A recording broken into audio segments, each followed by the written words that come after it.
தமிழகத்திலிருந்து ஆந்திராவுக்கு விற்பனைக்கு எடுத்துச் செல்லப்பட்ட மாங்காய்கள் விலைக்கு வாங்கப்படாததால் தமிழக விவசாயிகள் பெரும் இன்னலுக்கு ஆளாகி வருகின்றனர். இதுகுறித்து நமது செய்தியாளர் குமரவேல் அளித்த கூடுதல் விவரங்களை தற்போது பார்க்கலாம்.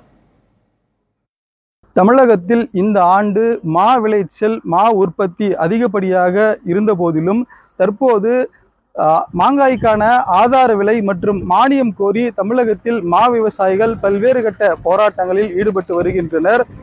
இந்த நிலையில்தான் நாம் தற்போது நின்று கொண்டிருக்கக்கூடிய பகுதி ஆந்திர மாநிலம் சித்தூர் மாவட்டத்திற்கு உட்பட்ட கொத்தப்பள்ளி என்ற பகுதியில் தான் நான் நின்று கொண்டிருக்கிறோம். இங்கு பார்க்கக்கூடிய வாகனங்கள் மாங்காய்களை தமிழகம், கர்நாடகா, ஆந்திரா போன்ற பகுதிகளிலிருந்து ஏற்றி வந்து தேங்கி நிற்கக்கூடிய காட்சிகள் தான் இவை. ஆந்திராவிலும் இந்த ஆண்டு மா விளைச்சல் அதிகப்படியாக இருந்து வருகிறது. அதே சமயம் ஆந்திர அரசு இந்த ஆண்டு முதல் இங்கு இருக்கக்கூடிய மா விவசாயிகளுக்கு ஒரு டன்னுக்கு 4000 வீதம் மானியமாக வழங்குகிறது. அதனால் இங்கு இருக்கக்கூடிய மாங்கூழ் தொழிற்சாலைகள் ஆந்திர மாநில விவசாயிகளின் மாங்காய்களை வாங்குவதற்கு முக்கியத்துவம் அளித்து வருகிறார்கள்.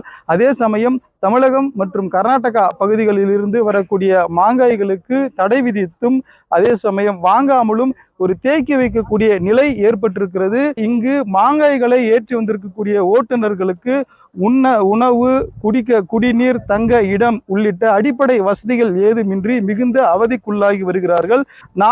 நாள்பட இங்கு தேங்கி இருக்கக்கூடிய மாங்காய்கள் அழுகி அதிலிருந்து பழச்சாறு வெளியேறுவதன் காரணமாக விவசாயிகள், ஓட்டுநர்கள் உட்பட அனைவருமே நஷ்டத்தை சந்திக்கக்கூடிய சூழல் இருப்பதாகவும், இது தொடர்பாக தமிழக அரசு உடனடியாக பேசி ஆந்திர மாநிலத்திடம் பேசி உரிய நடவடிக்கை எடுக்க வேண்டும்.